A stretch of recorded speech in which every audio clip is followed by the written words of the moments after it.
Ken Trahan along with Lenny Vangilder. It's our First NBC Bank Weekend Review brought to you by First NBC Bank with locations throughout the greater New Orleans area. And, of course, we announced our First NBC Bank Prep Baseball Showcase this past Friday, featuring 12 high school teams and 10 high school baseball games on WHNO Channel 20 and SportsNola.com, and we sure look forward to it, Lenny. It's going to be exciting. First one a week from Friday night, Jesuit and Shaw over at John Ryan Stadium. With 9 more to follow after that, including our first ever playoff game. So that should be a lot of fun over the next couple of months. Thanks to First NBC Bank and Ashton Ryan for helping make this possible. Well, the NBA All-Star Game was played last night. I watched about 5 minutes of it. It's more of the same.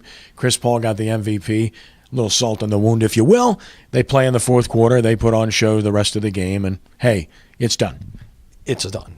Let's get back to people actually playing defense again. Including the Hornets on Tuesday night against the Bulls. Right, but of course, like you say, salt in the wound with Chris Paul winning the MVP. You got to see, Tyson Chandler, first-time All-Star. That was kind of remarkable to him. But seeing those guys out there on the floor, just a reminder of how things were 5 years ago. When you had those guys, presumably at the at the peak of their game and doing some great things. And New Orleans one game away from the Western Conference Final at that point, but.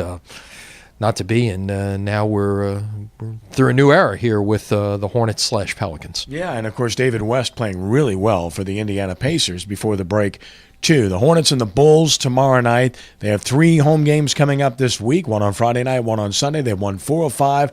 That's the good news. The question mark surrounds Eric Gordon and whether he's going to play, if he's going to sit on the bench, if he doesn't play, and if he's even going to be here long term. Yeah, exactly. The deadline is Thursday if there's going to be a trade, and we'll see if something happens. The one other game this week, by the way, the road game Wednesday night at Cleveland's an ESPN game, so Anthony Davis and some of the other young players on the second youngest team in the league get to be showcased to a national audience. I think it's probably more the fact that Kyrie Irving is on the other side and the fact that this game is ending up on ESPN. But just the same, it's obviously a key week, a chance to get back to it. The home schedule is a lot more favorable here on the back end. Obviously, the Hornets had to be gone for Super Bowl, had to be gone for Mardi Gras, so many things. Now that a little bit fewer of those events are going on, although they still will make a long road trip when the Women's Final Four comes to town in early April, you've got a chance to put a little bit of a run together with some home games. Well, the Saints, of course, are looking at making some moves. They bring in a running backs coach first and foremost, so Ingles is going to move, of course, to offensive line. So Sean Payton's pretty close to closing things out with his staff. Yeah, pretty close. Now, the one interesting thing that I saw there is, again, the Ingles move to offensive line, which was speculated as early as last week. It became official on Saturday, and it seems to be Payton's MO to take a guy who's on his staff. He did it with Aaron Cromer previously. Put him on the offensive, move him from another position to the offensive line. That seems to be, an important spot to him. And, you've got some experience there. Running back, offensive line, they really are kind of interchangeable parts in terms of your staff. Restructuring, of course, a lot of talk about that. Jonathan Vilma, Exhibit A. Maybe Will Smith as well. Curtis Lofton accepted a restructured contract, so it looks like Coach Payton still likes some of those veterans. Well, and the thing to remember is this. The league year starts the second week of March. I believe the date is the 12th. We're about a little bit under a month away from that. The Saints right now about $15 million over the cap number. You've got to be at the cap number when the league year starts. So they've got about that much time to do that. If they can't get these deals restructured, you might have to cut somebody that maybe you don't want to. Danica Patrick wins the pole for the Daytona 500. We don't talk about auto racing much, but that's a huge story, Lenny. It is, and it's one of those things when women go into men's sports. We saw it in one of our favorite sports, bowling.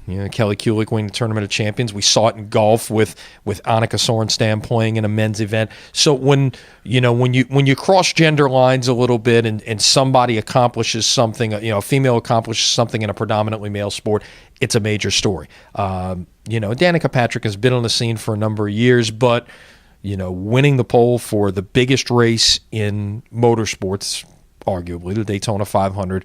Now, if she wins the race, it's even a bigger story. Mm-hmm. Well, speaking of that, we had a female wrestler for Trahan High School, went out in the first match this past weekend, and that's not the first time that's happened, but the wrestling sets another record for the state championships at the Pontchartrain Center in terms of attendance, and Powers continue their power streaks. Brother Martin, a 14 state title, their second in a row. Bruley wins again, their 12th overall. They're dominating in Division III. Holy Cross, their 27th overall, third out of 5 in Division II. Big event, and of course, great response on our live blog as well at sportsnola.com. And soccer coming up this weekend, where we'll do the same. And basketball getting cranked up as well, which will lead into championship round in a couple of weeks, but first round of basketball playoffs as well, Monday and Tuesday. It's a busy time on the high school scene, and I know you love that. Yeah, it's great. And, of course, don't forget Sports NOLA TV, Monday night, 6 p.m. We'll talk about some of these, and you'll see some of the pairings and things that go on in all of these respective playoff sports and prep sports. And in addition to that, Prep Recruiting Insider on Wednesday, both at 6 p.m. on WHNO Channel 20. And don't forget, check it all out at sportsnola.com. It's all going to be there in the printed word and in video fashion. Lenny, as always, a pleasure. Hey, we'll see you later this week. All right, that's our First NBC Weekend Review, brought to you by First NBC Bank. For Lenny, I'm Kenny. God bless you and have a great week.